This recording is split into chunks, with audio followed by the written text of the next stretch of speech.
Hey, Jay, it seems like we were just recording the other day, and we're back for another episode. What are you doing tonight? I am talking about the Odyssey with my friend Paul in Ohio. Yeah. Yes, and you're still out there in Massachusetts. Did you guys get snow this week at all? Actually, no, it was like insanely cold last week, and now it's like Aruba. It's like 35. Yeah, I was gonna get my swim trunks out. Yeah, warmed all the Hey, way up. I just want to tell people before we went on, Paul and I were both If you're wondering, if anybody's wondering, are they really nerds? So I would like to dispel any doubt. Thank you, the Jay. extent of our nerdness. Paul isn't teaching the Odyssey in his curriculum this year, and the classes he's teaching. And for whatever reason, I just decided with my freshmen to try a different second semester strategy. Most of my second semester historically has been covering the Odyssey. And I have teaching ADD. I'll be the first to admit I get bored. I change things. Yeah. But the more Paul and I talk, the more I miss it. So I've already put it on. If I have freshmen next year, I've already put it on my list. Yeah, you got to get back to it. I just have. What'd you stray into for second semester this year? Yeah, so I have guys that struggle reading. So I'm doing this beautiful. I have a book, a young adult fiction book that a friend of mine wrote, and he's going to come in and do some writing workshops with my guys. So that's exciting. And then there's this incredible Japanese novel called The Housekeeper and the Professor that I love. It's by Yoko Ogama, and it's beautiful. I don't know that one. That's Paul, you would love this book. I'm telling you right now. Short little book, beautiful. 3 characters. But then I'm going to deep dive into Sherlock Holmes. I love Sherlock Holmes. So I'm just trying something different. Yeah. That's all. Yeah. Something short different. stories, Sherlock Holmes short stories. Are you going to tackle one of the novels? We're going to deep dive into Hound of the Baskervilles, which is a novel, a couple of pages. That's good. Yeah. That succeeds pretty well with even kids who aren't great readers, right? Yep. Yeah. And but with English, there's so many options. Yeah. You could take all my books, and it'd be very easy to fill a whole school year with other books I love. But the more Paul and I chat about the Odyssey, the more I think, oh man, I'm not teaching the Odyssey this year. So I've already sort of succumbed to going back to it next year because I just really love being in that imaginative space. Yeah, I know. I'm going to try to make a power move at my school, and commandeer the Odyssey. It sort of belongs to a different teacher, and I don't think she really loves it. Yeah, she doesn't really love it. She kind of, just does the highlights and moves on.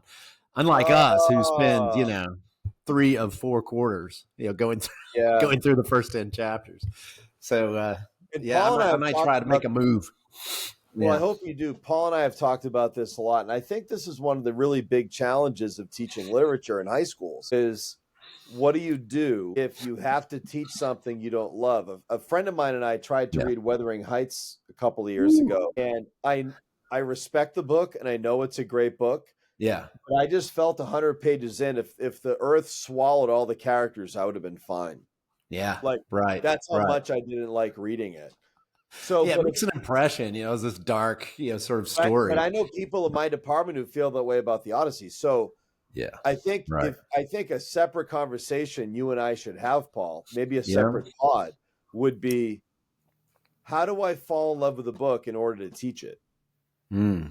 Yeah, that's not a bad idea. Let's make sure we do that because the Odyssey. Here's the weird thing, folks. If you're an English teacher teaching the Odyssey, or if you're a student reading the Odyssey, there's a really good chance that if you're a teacher, you weren't trained in classics like Latin and Greek. Right. And if you're a student reading it in English class, there's a really good chance your teacher maybe last read it in high school. Yeah. So I think that's a really important question. Like the way you said, like the other teacher at your school probably loves other really great books, doesn't love that one. Yeah. Doesn't love that one. You do. So trading it off, shouldn't be that bad. And it's true. It's a legacy book she inherited. She probably feels as a burden. Does it? She may feel. I haven't really talked to her about it. She may feel like it's a good thing, and she should do it at some level. But it's not. And we just do so much better with books that we're just 100% behind. So maybe be doing her a favor to take that off of her bookshelf. a 4 and Yeah, no, it's get me true. back into it. Yeah. Yeah, no, Yeah. it's Yeah. true. And just for folks watching, like if you want to look under the hood of teaching literature, Paul and I and the other tens of thousands of people who are doing it love some of the books we have to teach. Yeah. And there's a good chance we don't love some of the other ones. Yeah. So I think that's a side conversation, Paul, you and I should have. How do teachers, because it's not the kid's fault if we don't love it. Right. Right. So we don't, what often happens, I find, and I'm sure I did this as a younger teacher, maybe as a recent teacher, because I'm not young now. And Paul, you were supposed to interrupt me there, but you didn't. But no one would know, Jay, if you didn't No one say would it. know. Who would know?